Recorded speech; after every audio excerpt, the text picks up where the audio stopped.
कि शास्त्र के बल पे भी कविता नहीं हो सकती, और क्या कहते हैं, ईश्वर की कृपा पे भी कविता नहीं हो सकती। कबीर के लिए कविता का स्रोत वह है, वो एकमात्र गुरु।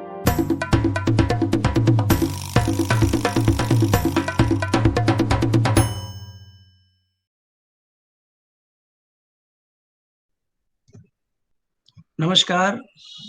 देशज आज इस व्याख्यान के साथ एक नई श्रृंखला का आरंभ कर रहा है। आज हमारे साथ हैं भक्तिकाल के मूर्धन्य विद्वान प्रोफेसर दयाशंकर, जो कबीर की गुरु संबंधी पद पर अपने विचार रखेंगे। आज सतगुरु बसे बनारसी, शिष्य समंदर पार। प्रोफेसर दयाशंकर सरदार पटेल गुजरात विश्वविद्यालय में हिंदी के प्रोफेसर और अध्यक्ष हैं। अपने शोध काल के दौरान से ही ये भक्ति की अवधारणा और भक्ति साहित्य पर पूरी गहराई के साथ अध्ययन मनन में लगे हुए हैं। यही वजह है कि वे अपने पुरखे और अग्रज आलोचकों से असहमतियां भी दर्ज करवा लेते हैं और नए साक्ष्यों के साथ भक्ति को नए ढंग से पढ़ने की तजवीज भी देते हैं। प्रोफेसर दयाशंकर ने हम लोगों से वायदा किया है कि वे करीब दर्जन भर लेक्चर व्याख्यान हमें देशज के लिए देंगे, जिसका आरंभ कबीर विषयक उनके व्याख्यान से हो रहा है। कबीर और उनके गुरु को लेकर विद्वानों के बीच काफी बहसे मुबाहिसा भी हुई है।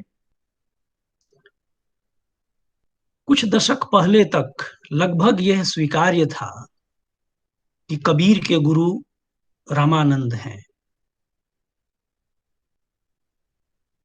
डॉक्टर धर्मवीर के आने के बाद इस मान्यता को चुनौती मिली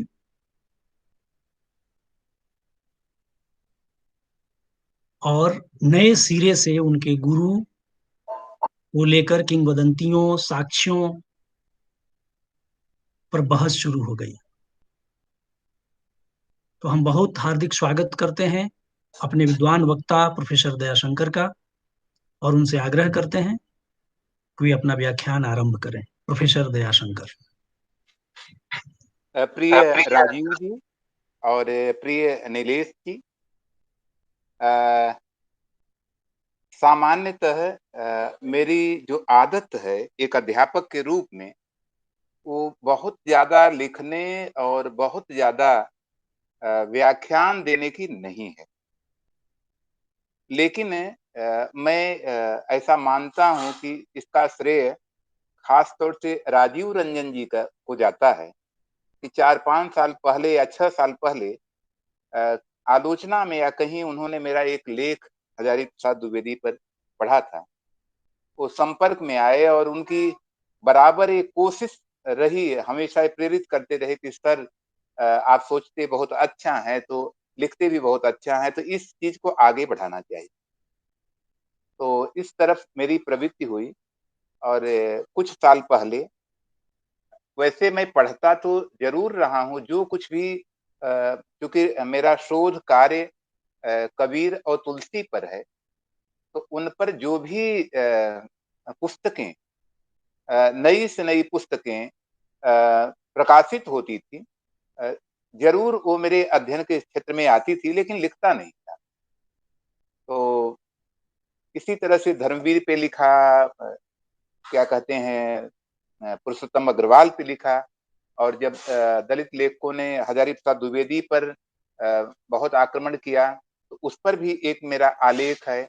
और जब धर्मवीर और पुरुषोत्तम अग्रवाल ने पीताम्बर दत्त बड़सवाल की बहुत सारी सामग्री का इस्तेमाल किया और उनको जिस तरह से सम्मान देना चाहिए नहीं दिया, तो उन पे भी एक लेख लिखा। तो इस तरह से लेखन की मेरे पीएचडी के बाद भक्ति काव्य के सिलसिले में शुरुआत हुई, भक्ति काव्य लेखन की शुरुआत हुई। और ये मैं मानता हूँ कि ये दूसरा दौर है। एक तो दौर वो था जब गुरुवर शिव कुमार मिश्र के निर्देशन में मैंने काम किया था, तो उस समय कुछ भी हो, उनकी जो विचारधारा थी, उसकी हद का प्रभाव, उसकी सीमा का प्रभाव मेरे भक्ति काव्य संबंधी चिंतन पर था। लेकिन धीरे धीरे उस प्रभाव से मैं मुक्त हुआ, और ये मैं मानता हूँ कि परंपरा के अध्ययन के साथ मैंने भक्ति काव्य को देखने की एक अपनी दृष्टि विकसित की है, और इसी नजरिए से मैं कबीर को भी देखता हूँ। मैं चाहता हूँ कि कबीर पर बात करने के पहले दो शब्द अपनी दृष्टि के बारे में कहूँ। डॉक्टर धर्मवीर की जिस तरह की दुराग्रही दृष्टि है दलितवादी, या जिस प्रकार की पुरुषोत्तम अग्रवाल की दृष्टि है गैर दलितवादी, उस तरह की मेरी दृष्टि नहीं है। मैं बाकायदा दोनों पक्षों का मूल्यांकन करता हूँ, और मुझे इनमें से जिनकी बात कुछ सही लगती है उसको स्वीकारता हूँ, और नहीं लगती तो उसकी मैं आलोचना भी करता हूँ, लेकिन तर्क के साथ। ऐसे केवल आलोचना के लिए आलोचना नहीं। तो यहाँ से मैं अपनी बात शुरू करता हूँ। आज जो व्याख्यान का विषय है, सतगुरु बसय बनारसी शिष्य समंदर तीर, या ये भी पाठ मिलता है शिष्य समंदर पार, के बहाने कबीर की जो सतगुरु का अंग है, कहीं गुरुदेव को अंग भी मिलता है, लेकिन ये शब्द सही नहीं है। सही शब्द तो यही है, सतगुरु का अंग होना चाहिए, क्योंकि कबीर ने जहां भी इस्तेमाल किया है सतगुरु का किया है या गुरु का किया है, गुरुदेव का नहीं किया है। तो सतगुरु का अंग के बहाने कबीर की जो सृजनात्मकता है, उसकी जो शुरुआत है, उस पर मैं बात करना चाहता हूँ। पहली जो बात मैं कहना चाहता हूँ कबीर के इस पूरे सतगुरु को अंग संबंधी रचनाशीलता के बारे में। जो हमारी भारतीय काव्य परंपरा है, उसमें संस्कृत भी आती है, उसमें प्राकृत भी आती है, उसमें अपभ्रंश भी शामिल है, और उसमें यही नहीं, उसके बाद की भी रचनाएं, माने जो जिसे हम आधुनिक आर्य भाषाएं कहते हैं, जिसमें कि अवधी की, ब्रज की, मैथिली की, राजस्थानी की बोलियों का साहित्य शामिल है। उन सबको शामिल करके मैं बोल रहा हूँ कि हमारे यहाँ काव्य का जो प्रस्थान है उसका एक तरीका है, और वो तरीका ये है कि हम जो है मंगलाचरण करते हैं। जो आराध्य देव है, हम उसकी बाकायदा वंदना करते हैं, उसकी हम प्रार्थना करते हैं, और उसके पीछे एक ही प्रयोजन होता है कि हमारा जो काव्य है वो निर्विघ्न शुरू हो करके और उसका समापन भी निर्विघ्न हो। ये एक धारणा रही।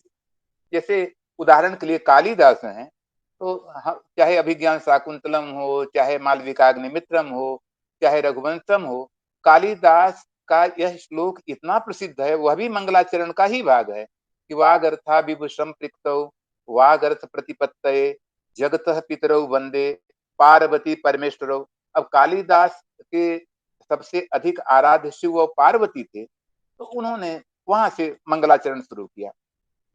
इसी तरह से मैं ये कह रहा हूं कि और भी जैसे विद्यापति हैं, तो विद्यापति की रचनाएं कीर्ति लता है, विद्यापति की रचना पदावली है, और ये आदिकाल के हैं। तो अगर इनके काव्यारंभ से हम गुजरे, तो जो कीर्ति लता है उसमें हम देखेंगे कि उसमें गणेश की भी वंदना है, हम देखेंगे कि उसमें शिव की भी वंदना है, उसमें क्या कहते हैं सरस्वती की भी वंदना है। मैं चाहता हूं कि काव्यारंभ का ये हिस्सा सुनाऊं। गिरपति तनया पातु कौतूहलम वह वंदे शंभो पदाम्भोज अज्ञान तिमिर दिशह और कल्पांत स्थिर कीर्ति संभ्रम सखी भारती पातु। ये मैं श्लोक की जो अंतिम लाइनें हैं, जहां ये आता है कि किस देव की वंदना की है, उसको लिया है, पूरा श्लोक नहीं लिया है, और वो संस्कृत में है। इसी तरह से उनका जो विद्यापति पदावली है, जिसको कि हमारे पास दो पाठ हैं, एक तो शिव प्रसाद सिंह जी का है, दूसरा जो है वो राम वृक्ष वेनीपुरी का है। तो जो शिव प्रसाद सिंह का है उसमें तो शुरू ही होता है विदिता देवी विदिता हो, अविरल केश सुहंती, और इसी तरह से उसके बाद दुर्गा की है, फिर उसके बाद हर और हरि की है। तो मैं एक और राम वृक्ष बेनीपुरी के उसमें आप देखेंगे तो वहां जो शुरुआत है वो राधा कृष्ण की वंदना से होता है। आज काल के ही पृथ्वी राज रासों के रचनाकार चंद्रवरदाई का हम नाम जानते हैं, और उसका जो पहला वो है उसका नाम आदि पर्व है। आदि पर्व की पहली लाइन जो शुरू होती है, हजारी प्रसाद द्विवेदी ने जो पृथ्वीराज रासो का संपादन किया, संक्षिप्त पृथ्वीराज रासो, उससे मैंने एक पंक्ति ली है। आदि देव प्रणम्य नम्य गुरय बंदनी वाणीयम पदे पयम। वाणीयम मतलब सरस्वती, और आदि देव जो हैं वो हम सबको पता ही है, गणेश हैं। इसी तरह से उसी दौर की रचना बीशल देव रास है, जिसके रचयिता नरपति नाल है। तो आप ये देखेंगे कि वहां भी है गौरी नंदन त्रिभुवन सार नाद हृदय चारई उदर थारई उदर भंडार, और दूसरे कड़वक गणपति गाय नवन नवण करी नई लागी जी पाई, और इसके बाद सरस्वती की वंदना है। हंस वाहड़ी देवी कर धरई वीण वर देज्यो माता शारदा। तो ये मैं कह रहा हूं कि आप देखिए आदिकाल के कवि, वो चाहे प्रबंध काव्य लिखने वाले हों या विद्यापति की तरह विद्यापति पदावली हो या विशल देव रास हो, देखेंगे कि उनकी शुरुआत जो है मंगलाचरण से होती है और देव वंदना से होती है। इसी तरह से सूर के यहाँ सूर सागर में बंदौ चरण कमल हरिराई ईश्वर की वंदना से, जायसी के यहाँ पद्मावत में सुमिरव आदि एक करतारू जे जीव दीन कीन संसारू। अखरावट में यही है, आखिरी कलाम में यही है, पहले नाव देव करलीना जे जीव दीन बोल मुख कीना। इसी प्रकार तुलसी के यहाँ वो रामचरित मानस हो, वर्णा नाम अर्थ संघा नाम रसा नाम छंद साम अपी, और मंगला नाम चकर तारो बंदे वाड़ी विनायक हो। आपको पता चलेगा कि इसमें गणेश की और सरस्वती की वंदना है। विनय पत्रिका है तो गाइए गणपति जगवंदन शंकर सुमन भवानी के नंदन। और इसी तरह से वाचिक परंपरा में जो उन्होंने रामलला नहचू की रचना की है, पार्वती मंगल की रचना की है, जानकी मंगल की रचना की है, उनकी भी हालत यही है। जैसे रामलला नहचू में आदि शारदा गणपति गौर मनाई हो, राम लला कर नहचू गाय सुनाई हो, ये हमारी परंपरा इस रूप में है। इसी तरह से जो जानकी मंगल है, गुरु गणपति गिरिपति गौरी गिरापति शारद शेष सुकवि श्रुति संत सदामती। रीति काल तक चले जाइए बिहारी के यहाँ, जो शुरुआत होती है बिहारी सही की, तो इसी से होती है। मेरी हरो राधा नागरी सोए जातन की झाई परे श्याम हरि दुति होए। हमारी परंपरा ये है, वो चाहे मुक्तक काव्य की परंपरा हो, वो चाहे प्रबंध काव्य की परंपरा हो, उसमें मंगलाचरण होता है, और मंगलाचरण में सामान्यतः सरस्वती और गणेश की वंदना होती है, नहीं तो आराध्य देव की होती है। कबीर ने इस परंपरा को छोड़ दिया, कबीर इस परंपरा के कवि नहीं है। पहली बार ऐसा हुआ है, पहली बार इस रूप में हुआ कि कबीर ने खास तौर से कबीर ग्रंथावली जिस परंपरा में संकलित है, वो दादू पंथी परंपरा में संकलित है, और वहां जो है सतगुरु को अंग से ही कविता शुरू होती है। तो एक कबीर जो है, इसका मतलब क्या है? इसका मतलब ये है कि हमारे समाज का वह तबका जो अस्पृश्य समझा जाता था, जिसके पढ़ने लिखने के लिए दरवाजे खुले नहीं थे, उसके यहाँ गुरु ही सब कुछ होता था। और ये बात मैं दूसरे पॉइंट में कहूंगा, गुरु ही सब कुछ होता था, यहाँ तक कि उसकी कविता का भी स्रोत वही होता था, इसलिए मंगलाचरण का भी स्रोत वही होता था। ये ध्यान में रखना है। दूसरी बात मैं चाहता हूं, कबीर की गुरु संबंधी जो साखियां हैं, उसकी सृजनात्मकता पर बात करने के लिए दूसरी जो बात मैं कहना चाहता हूं, परिप्रेक्ष्य से ही जुड़ी हुई है, कि हमारे यहाँ काव्य सृजन का जो कारण है वह प्रतिभा है। हमारे यहाँ भारतीय परंपरा में। तो काव्य सृजन का जो प्रधान कारण है वो प्रतिभा है, और काव्य सृजन का जो गौण कारण है वह व्युत्पत्ति और अभ्यास है। तो मैं भामह को सबसे पहले याद करूंगा। भामह ने कहा था कि गुरु पदेशात अध्येतुम जड़ोधि अप्लवम काव्यम तू जायते जातु कश्चित प्रतिभा होता है। कि जो है गुरु के ज्ञान से, गुरु तो शास्त्र के अध्ययन में शिष्य को पारंगत बना सकता है, उसकी जड़ता दूर कर सकता है, लेकिन काव्यम तू जायते जातु कश्चित प्रतिभा होता है। लेकिन काव्य सृजन के लिए प्रतिभा अनिवार्य है, और यह प्रतिभा गुरु प्रदत्त नहीं है। यह प्रतिभा जो है वह ईश्वर प्रदत्त है। यह प्रतिभा सरस्वती प्रदत्त है। कुछ लोग ये मानते हैं ये प्रतिभा गणेश प्रदत्त है। और ये परंपरा केवल भारत में नहीं, अगर हम प्लेटो को देखें और अरस्तु को भी देखें तो वहां भी ये परंपरा है कि प्रतिभा जो है, कवि जो है वो दैवी कृपा से कविता करता है। तो ये मूलतः हमारे यहाँ जो जिसे हम साहित्यिक परंपरा कहते हैं, जैसे मैं समझा रहा था, बात कर रहा था कि साहित्यिक परंपरा में काव्य की शुरुआत मंगलाचरण से होती है, उसी तरह से हमारी जो साहित्यिक परंपरा है उसमें जो प्रतिभा है वह प्रतिभा दैवी मानी जाती है। वह प्रतिभा जो है, और यही नहीं, आनंदवर्धन ने यह भी कहा कि केवल काव्य सृजन ही दैवी प्रतिभा की देन नहीं है। अगर आप काव्य के मर्म तक भी पहुंचना चाहते हैं तो मैं आनंदवर्धन की ये लाइन सुनाना चाहूंगा आपको कि शब्दार्थ शासन मात्रेण न विद्यते विद्यते सतु काव्यार्थ तत्वज्ञ एवं केवलम। अगर केवल काव्य का सृजन ही नहीं, अगर काव्य के मर्म तक ही जाना है तो आपको उसमें जो व्याकरण के ग्रंथ हैं, काव्य शास्त्र का मतलब ये, तो जो व्याकरण के ग्रंथ हैं वो मदद नहीं करेंगे, वो शास्त्र मदद नहीं करेगा, गुरु मदद नहीं करेगा। उसके लिए काव्य तत्वज्ञ होना चाहिए, और काव्य तत्वज्ञ जो है वह निजी विशेषता है, वो सबको नहीं मिलता। आप उसको ईश्वर की कृपा कहिए, आप उसको दैवी कृपा कहिए, कुछ भी कहिए, ये हमारी लिखित साहित्य की परंपरा है। पहली बार ऐसा हुआ, और पहली बार ऐसा हुआ कबीर के यहाँ, जो मैं कह रहा हूं कि इसका श्रेय कबीर ने, आप अगर ध्यान दें तो किसी ईश्वर को नहीं दिया। सतगुरु की महिमा अनंत, अनंत किया उपगार, लोचन अनंत उघाड़ या अनंत दिखावन हार।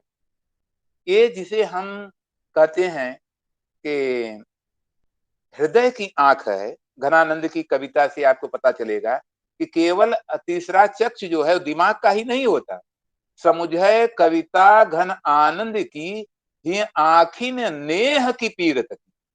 तो ये जो अनंत चक्षु हैं उसमें हृदय की भी आंख शामिल है, उसमें दिमाग की भी आंख शामिल है, और उसमें जो है कल्पना, कल्प सृष्टि जिसे हम कहते हैं, कल्पना भी शामिल है, और उसमें इससे भी आगे बढ़ करके ईश्वर का साक्षात्कार भी शामिल है।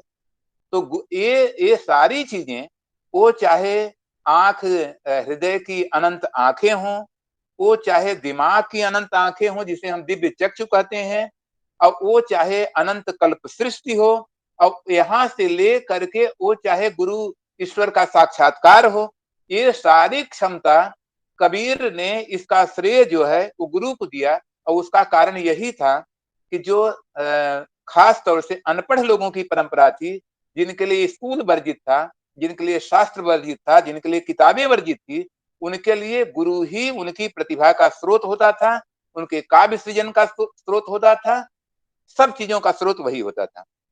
तो इसलिए मैं ये कह रहा हूं कि एक जो दूसरी चीज है कि कबीर की दृष्टि में काव्य सृजन का कारण, अच्छा अगर भारतीय काव्य शास्त्र की परंपरा से हम परिचित हों तो ये भी कुछ आचार्यों ने कहा कि अगर ईश्वर की कृपा न हो, सरस्वती की कृपा न भी हो, तो आदमी जो है वो क्या कहते हैं, व्युत्पत्ति और अभ्यास के बल पे, शास्त्र अध्ययन के बल पे, या आप कहते हैं वर्कशॉप पोएट्री, कहानी की वर्क क्या कहते हैं, कार्यशाला आप कर लीजिए, कविता की कार्यशाला कर लीजिए, इसके जरिए भी आप जो है कवि हो सकते हैं, एक मान्यता थी। लेकिन कबीर इन दोनों मान्यताओं को नकारते हैं कि शास्त्र के बल पे भी कविता नहीं हो सकती, और क्या कहते हैं, ईश्वर की कृपा पे भी कविता नहीं हो सकती। कबीर के लिए कविता का स्रोत वह है, वो एकमात्र गुरु है। तो इसलिए भारतीय जो साहित्यिक परंपरा है, उस प्रस्थान से कबीर अपने को अलग करते हैं, या लिखित जो परंपरा है उसे कबीर अपने को अलग करते हैं।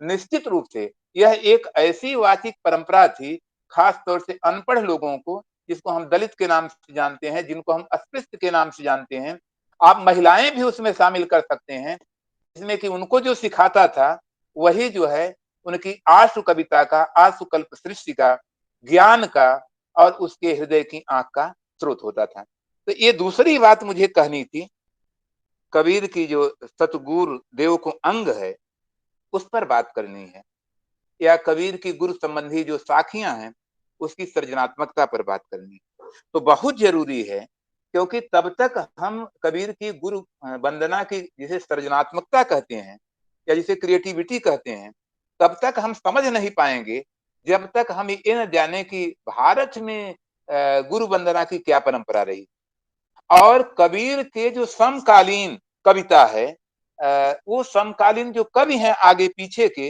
ये गुरु को किस रूप में देखते रहे हैं। जब तक इसको हम साफ नहीं करते हैं, तब तक कबीर की जो गुरु वंदना है वो पृष्ठ पेषण है, वो परंपरा भुक्त है, या परंपरा का अनुकरण है, या फिर इसमें बहुत कुछ मौलिकता है, कि हम कैसे पता लगाएंगे। तो इसके लिए बहुत जरूरी है कि हम एक तरफ परंपरा देखें, और दूसरे कबीर के आसपास जो हिंदी कविता लिखी जा रही है उसको देखें, तब हमें पता चलेगा। तो पहले हम परंपरा देखते हैं। हम लोगों को बचपन से संस्कृत का यह श्लोक रटाया जाता रहा है कि गुरु ब्रह्मा गुरु विष्णु गुरु देवो महेश्वर गुरु साक्षात परब्रह्म तस्मै श्री गुरुवे नमः। कि गुरु ब्रह्मा है, गुरु विष्णु हैं, और गुरु जो है क्या कहते हैं, शिव हैं, सब गुरु ही हैं। और ये भी रटाया जाता रहा है अखंड मंडलाकारम व्याप्त येन चराचरम, और ये स्कंद पुराण का है, तत्पदम दर्शितम येन तस्मै श्री गुरुवे नमः। कि ब्रह्म का साक्षात्कार कौन कराता है? गुरु ही कराता है। अनंतम यस्य वात्सल्यम अनंता चोपकारिता तद गुरुदेव माहात्म्यम को वा वर्णयितुम क्षमः। कि माने जो गुरु, जिस गुरु का वात्सल्य अनंत है, जिस गुरु का उपकार अनंत है, ऐसे गुरु के महात्म को जानने में कौन सक्षम हो सकता है। तो केवल मैं सोचता हूं कि यही तीन चार ही, तो ये संस्कृत में परंपरा रही है, वो केवल गुरु के महात्म वर्णन की रही है, गुरु के महिमा मंडन की रही है। ये परंपरा संस्कृत में, उपनिषद में, पुराणों में, श्रुतियों में यही परंपरा रही है, गुरु के महिमा मंडन की और गुरु के महात्म निरूपण की, ये परंपरा रही है। एक चीज यहाँ और साफ करनी है, क्योंकि संस्कृत का संदर्भ चल रहा है, तो संस्कृत में अगर आप ये देखें, गुरु शिष्य का जो रिश्ता था, गुरु जब शिष्य को शिक्षा क्या कहते हैं, समापन संस्कार करता था, तो आप ध्यान में रखें कि हमारी परंपरा में, जो पुरानी परंपरा है, उसमें गुरु जो है वो शिष्य से दक्षिणा मांगता था, गुरु मांगता था, ये ध्यान देना है। कौत्स के गुरु ने, जब कौत्स ने कहा कि गुरु जी अब तो शिक्षा पूरी हुई और आप दक्षिणा मांगिए, तो कौत्स से 14 करोड़ मुद्राएं मांगी गई थी, और कहां से लाएं, और जाके रघु के पास उन्होंने दक्षिणा ली थी, आप जानते हैं। इसी तरह से बहुत सारी परंपराएं, केवल इन्हीं की नहीं, एक आरुणि का भी केस इसी तरह से है। एकलव्य द्रोणाचार्य का जानते ही हैं। एकलव्य द्रोणाचार्य का प्रसंग बड़ा क्या कहते हैं, एकलव्य से द्रोणाचार्य ने बिना दीक्षा दिए ही क्या कहते हैं, गुरु दक्षिणा मांग ली थी। लेकिन एक चीज और भी ध्यान देनी चाहिए, मुझे लगता है अपने परंपरा की इस बात पर, कि जब पांडवों की दीक्षा उन्होंने पूरी की और कौरवों की, तो पांडवों ने पूछा कि गुरुजी दक्षिणा में क्या चाहिए। तो आप सभी को पता है कि जो द्रौपदी के पिता थे, द्रुपद थे, उनसे बैर था, तो कहा कि उनको हराना है, उनका राज्य जीतना है। तो गुरु जो है हमेशा शर्त रखता था, हम बहुत पुराने समय में क्यों जाए, कबीर जिस काल के हैं, जिस मध्य काल के, शिवाजी के गुरु रामदास ने शिवाजी से, आपको पता ही होगा कि सिहनी का दूध मांगा था गुरु दक्षिणा में। तो हमारी परंपरा में जो दक्षिणा लेने का तरीका था, वो गुरु जो है, गुरु से शिष्य से दक्षिणा लेता था, ये हमारी परंपरा रही है। तो ये दो चीजें, एक तो गुरु का बहुत महात्म्य वर्णन, और दूसरी चीज ये कि शिष्य खुद नहीं, अपने आप नहीं, गुरु जो है उसे दक्षिणा मांगता था सामान्यतः, और शिष्य को उस दक्षिणा को पूरा करना पड़ता था।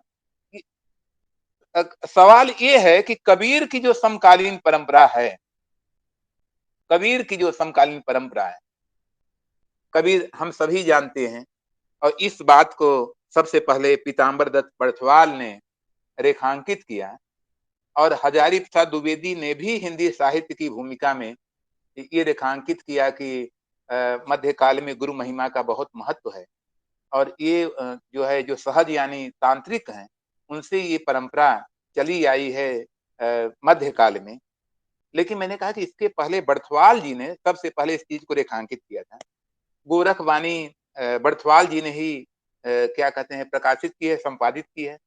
तो क्यों न पहले हम उसी का वो कर लें, जिसमें कि गोरखनाथ ने कहा कि प्रथमय प्रणवु गुरु के पाया, जिन मोहि आत्म ब्रह्म लखाया, सतगुरु शब्द कहा तय बूझा, तुहु लोक दीपक मनि बूझा।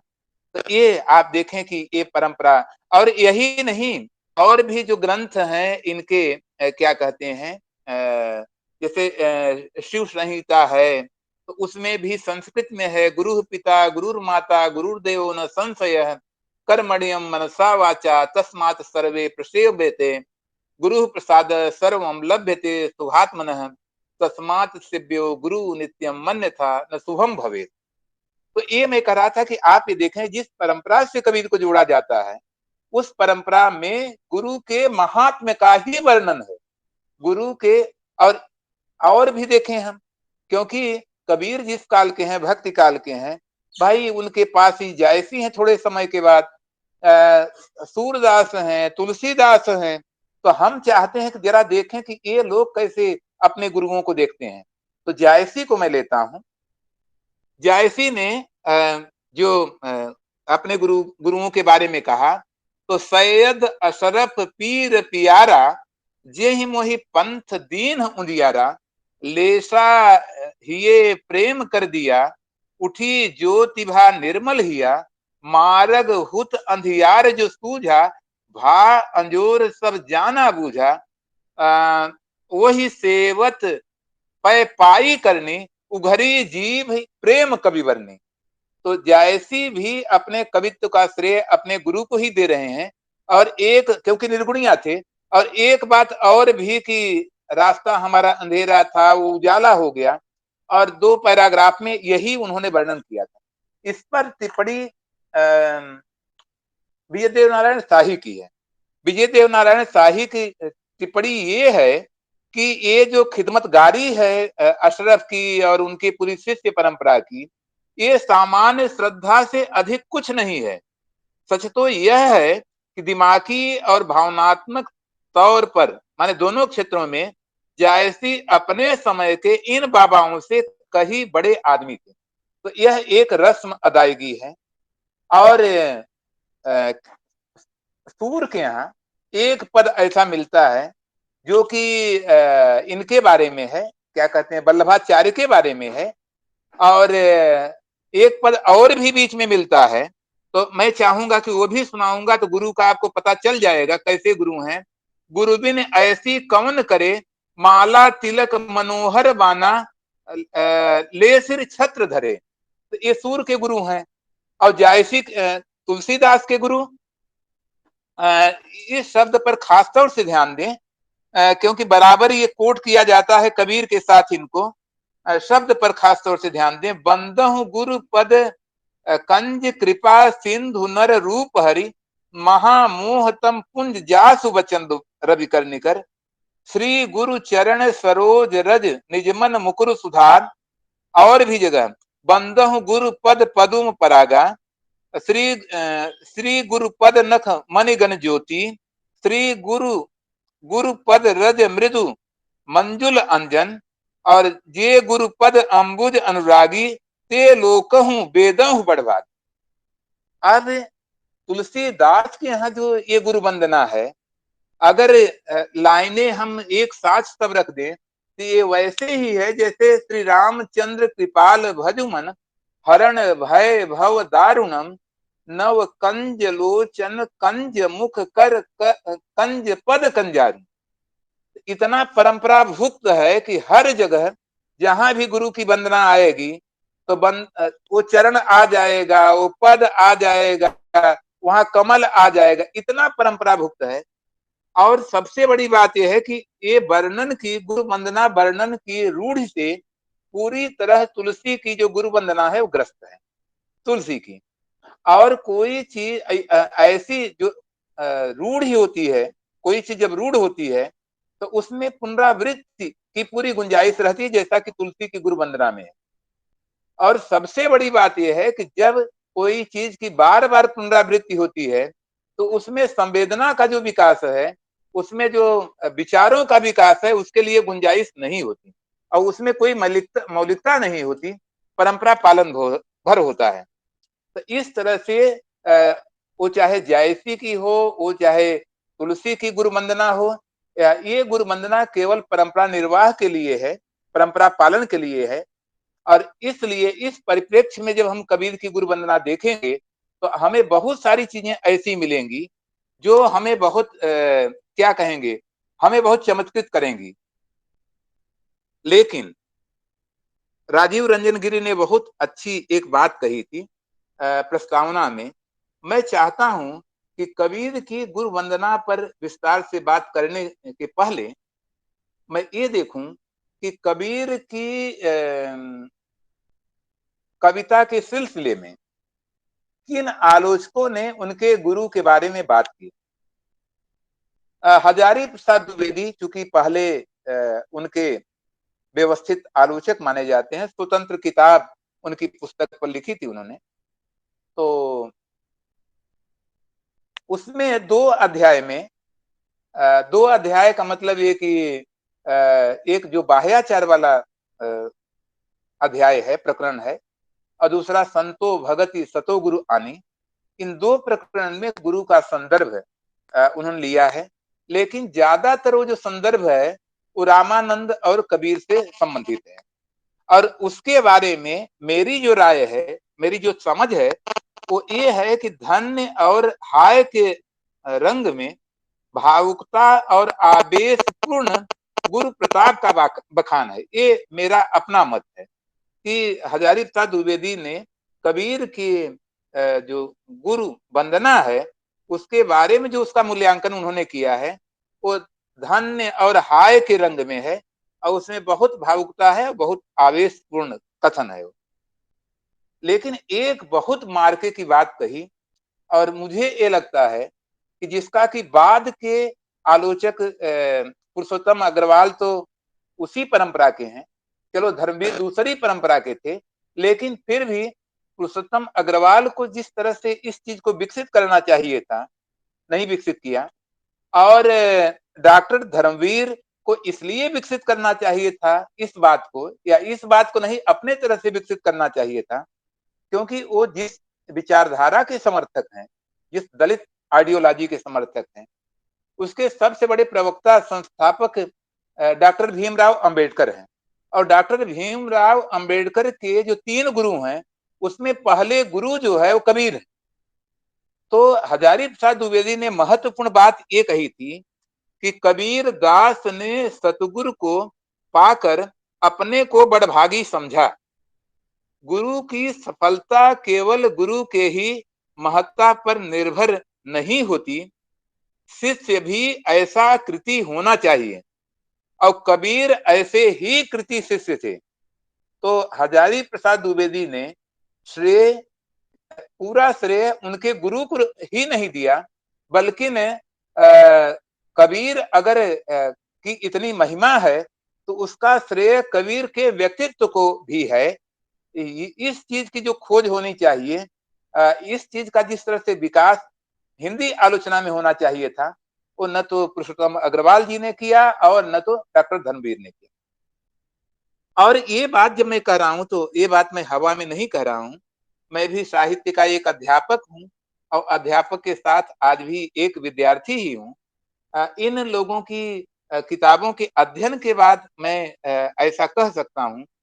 हम सभी जानते हैं कि धर्मवीर की आधे से ज्यादा जो दर्जन किताबें हैं, 6-7 की संख्या में किताबें हैं, वो कबीर केंद्रित हैं।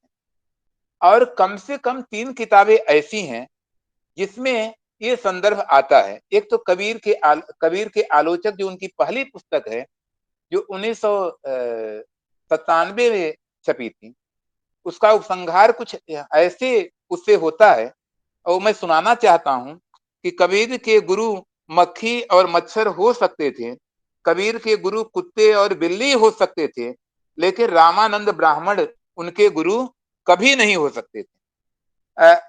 धर्मवीर कहने के लिए आजाद थे, लेकिन उनको ये मिला के देखना चाहिए था कि कबीर ने कहीं अपने गुरु के सिलसिले में भले रामानंद का नाम नहीं लिया है, क्या कहीं मक्खी और मच्छर और कुत्ते और बिल्ली का नाम लिया है क्या? तो यह बात इतनी अनर्गल है कि आश्चर्य होता है कि एक दलित साहित्य का इतना बड़ा विद्वान और जो जिस परंपरा के एक गुरु कबीर भी हैं, और उस कबीर ने अपने सतगुरु महिमा का अंग में कहीं भी, जबकि वो साखियां भी कम नहीं है, उसमें 35 साखियां इसमें हैं, गुरु सिख हेरा को अंग में 12 साखियां हैं और भी कुल मिला के 75 साखियां हैं।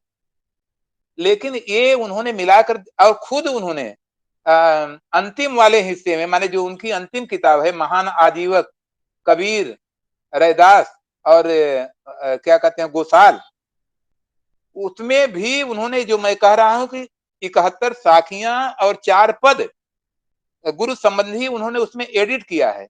लेकिन उन्होंने मिलाकर देखने की जहमत नहीं उठाई कि अगर कबीर के गुरु हम मक्खी और मच्छर और कुत्ते और बिल्ली सिद्ध कर रहे हैं, तो कहीं कबीर ने अपने गुरु के संदर्भ में इनको याद किया है कि नहीं किया है। इसी तरह से ये किताब उनकी है। मैं चाहूंगा कि पहले कबीर के गुरुओं के बारे में जो चर्चा हुई है, मैं उसकी बात करूं। फिर नहीं होगा तो अगला लेक्चर मैं जो है कबीर के गुरु की सर्जनात्मकता पर दूंगा। तो दूसरी बात मैं ये कह रहा हूं कि उनकी दूसरी जो किताब है वो है कबीर और रामानंद किंवदंतियां।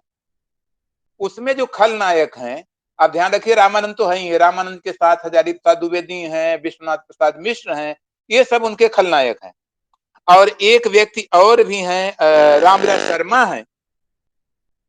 अब इसमें कबीर के, अब रामानंद को लोग परंपरा तो यही कहती है, अब चाहिए तो ये था कि कबीर की गुरु संबंधी जो साखियां हैं और की चर्चा होनी चाहिए, लेकिन सिर्फ दो साखियां और कबीर गुरु गरबा मिला रली गया आठे लूण, एक ये वाली साखी, और कबीर पंगुरा पाछे लागा जाए था लोक वेद के साथ। सिर्फ पूरी किताब में 200 पेज की किताब है, 225 पेज की किताब है, यही सिर्फ 2 साखियां हैं। और इससे खराब हालत जो महान आजीवक कबीर क्या कहते हैं कबीर रैदास गोसाल है, किताब वो जो है करीब 600 पेज की है। 600 पेज में आप देखेंगे कि जो 200 पेज है वो गोसाल के लिए है, और उसमें 250 जो पेज है वो कबीर के लिए है। उसकी एक भूमिका है छोटी सी, कबीर बाणी नाम से कबीर बाणी है, उसकी एक भूमिका है। और जो कबीर बाणी का संकलन है 13वां अध्याय, 13वें अध्याय का नाम ये है धर्म कर्म क्रिया से दूर, और उसका क जो हिस्सा है गुरु सतगुरु का अंग। इसमें 71 साखी है, 71 है पूरे छंद, और 68 साखी है और 3 पद हैं। और सतगुरु जार गयो ब्रह्मेरा में 4 कुल छंद हैं, 3 साखी है और 1 पद है। इतना सारा उन्होंने कबीर बाणी में संकलित किया है। लेकिन उसकी भूमिका में जो उन्होंने कहा, उसे मैं मानता हूं कि वो बहुत गंभीरता से नहीं, बल्कि क्या कहते हैं चलताऊ ढंग से कबीर के गुरु को निपटा देना है। क्या किया उन्होंने, लिखा उन्होंने कबीर बाणी की भूमिका में, कबीर ने गुरु सतगुरु में विश्वास किया है। गुरु क्या करता है वह भ्रम का नाश करता है और 84 लाख योनियों की गिनती को चकनाचूर करता है। वेद में जो धार्मिक कर्म और धार्मिक क्रियाएं बता रखी है, उन्हें सतगुरु न करने के लिए कहता है। ये तो स्थिति है धर्मवीर की। और पुरुषोत्तम अग्रवाल, जिन्होंने, मैं कहना चाहूंगा कि जिनकी किताब भी बहुत मोटी है और ये लोग बड़े भारी आलोचक हैं, भारी भरकम शब्द मैं इस्तेमाल करूंगा, बड़े भारी भरकम आलोचक हैं। लेकिन कभी कभी मुझे लगता है कि जब शास्त्र का अहंकार होता है, वो ज्ञान का अहंकार होता है, या फिर हमने इतने साल कबीर के पीछे लगा दिए हैं, और जैसे कि धर्मवीर को भी था और जैसा कि डॉक्टर पुरुषोत्तम अग्रवाल को भी था कि हमने 20 साल खर्च किया, तो कभी कभी वो वही हो जाता है, दीपक तले अंधेरा। तो कुछ ऐसे ही हो गया है। और इसके बाद क्या हुआ कि रामानंद और कबीर के निपटारे के लिए शीर्षक इनका है रामानंद और कबीर। पुरुषोत्तम धर्मवीर का चूंकि किताब वो पहले आई थी, 2004 में आई थी, तो था रामानंद और कबीर किंवदंतियां। और इनकी किताब 2009 में आई, तो उसमें एक अध्याय है कबीर और रामानंद, और 75 पेज उन्होंने खर्च डाले, 75 पेज। लेकिन कबीर के सतगुरु को अंग के उद्घाटन में कहीं कोई मदद उन्होंने की हो, ऐसा नहीं। और ये बात जब मैं कह रहा हूं तो इसके पहले एक काम उन्होंने और किया था, मैं चाहता हूं कि सबका संक्षेप में बात करूं। विचार का अनंत सन 2000 में आई, उसमें 5 आलेख कबीर पे हैं, उसमें तो कहीं गुरु का नाम और कोई संदर्भ ही नहीं है। और इसी तरह से 2007 में नेशनल बुक ट्रस्ट से कबीर साखी और सवद आई, और उसकी उन्होंने लंबी भूमिका लिखी, क्या कहते हैं, करीब 39-40 पेज की। कबीर की कविताई नाम से भूमिका लिखी, लेकिन कबीर की कविताई में कबीर के गुरु को कोई जगह ही नहीं है। एक पेज उन्होंने जो लिखा, उसका नाम शीर्षक का बताता हूं। उस शीर्षक का नाम है विवेक बनाम गुरु। विवेक बनाम गुरु। और विवेक बनाम गुरु में जो उन्होंने लिखा है, मैं वो सुनाना चाहता हूं कि कबीर अपने गुरु के प्रति बहुत गहरी कृतज्ञता अनुभव करते थे, और उस कृतज्ञता को उत्साह बल्कि उत्सव के स्वर में कविता में कहते थे। गुरु महिमा के को बखानने और गुरु के प्रति कृतज्ञता का रेखांकन का यह संस्कार उन्हें परंपरा से, लेकिन किस परंपरा से नहीं, ये स्पष्ट नहीं है। द्विवेदी जी ने तो कम से कम उन्होंने बताया था कि जो सहजयानी हैं, जो तांत्रिक हैं, उनसे ये परंपरा मिली। लेकिन पुरुषोत्तम अग्रवाल ने इसके बारे में बिल्कुल नहीं बताया, और ये कहा कि उन्हें कहां से मिला था, रेखांकन का यह संस्कार उन्हें परंपरा से मिला था। उनकी कृतज्ञ संवेदना की गहराई में बैठा हुआ है यह संस्कार। इसके बाद जैसा कि मैं कह रहा हूं कि इसमें गुरु गोविंद तो एक है, शीर्षक से उन्होंने 43 जो है, क्या कहते हैं, छंद वो किया है। और इसमें जो है गुरुदेव को अंग की सारी साखियां हैं, और गुरु महिमा को अंग की सारी साखियां हैं, सदगुरु हेरा अंग की साखियां हैं, और भी कुछ है, लेकिन यहां से करके चलता कर दिया। इसी तरह से जो उनकी किताब है कबीर की कविता और उनका समय, बहुत रोचक होगा इसका विश्लेषण इस किताब का। कबीर कविता और उनका समय में उनका एक जो अध्याय है, जिसके लिए उन्होंने किताब लिखा था कि मुख कस्तूरी महमयी कबीर की कविताएं। इस कबीर की कविताई में कहीं भी 5 एपिसोड हैं, लेकिन कहीं भी कबीर के गुरु महिमा में भी इस तरह की कोई सृजनात्मकता है, कोई कवित्व है और वही कारण है, ऐसा कुछ है नहीं। परिशिष्ट में आप ध्यान दें, परिशिष्ट में उन्होंने गुरु से संबंधित क्या कहते हैं, गुरु गोविंद तो एक है, 6 साखियां रखी हैं और उसमें एक पद है। और शब्दानुक्रमणिका का अध्ययन बड़ा रोचक होगा कि उसमें रामानंद 42 पृष्ठों पर है, लेकिन सतगुरु और गुरु का कहीं नाम ही नहीं। तो सबसे रोचक बात है कि जो सतगुरु कबीर के लिए इतना महत्वपूर्ण है, उसको जैसे धर्मवीर ने किया है वो मर्म मैंने बताया, और जैसा पुरुषोत्तम अग्रवाल ने किया है वो मर्म मैंने बताया। इसका मतलब है कि इन दोनों विद्वानों के लिए रामानंद और कबीर का जो विवाद है, कबीर बनाम रामानंद और पुरुषोत्तम अग्रवाल के रामानंद बनाम कबीर, रामानंद और कबीर, और धर्मवीर के लिए कबीर और रामानंद, ये विवाद ज्यादा महत्वपूर्ण था। लेकिन कबीर की कविता में सतगुरु संबंधी जो साखियां हैं, उनकी क्या क्रिएटिविटी है, क्या सर्जनात्मकता है, उनका क्या वैविध्य है, इससे कोई मतलब नहीं था। इसलिए कभी कभी मुझे ऐसा लगता है कि अगर कबीर की कविता का प्रवेश द्वार सतगुरु को अंग है, अगर कोई भी व्यक्ति इसको ठीक से नहीं समझता, तो मुझे लगता है कि कबीर की कविता में वह ठीक से प्रवेश नहीं कर सकता। ये मेरी मान्यता है। और आज मैं अपना व्याख्यान यहीं जो है रोक रहा हूं।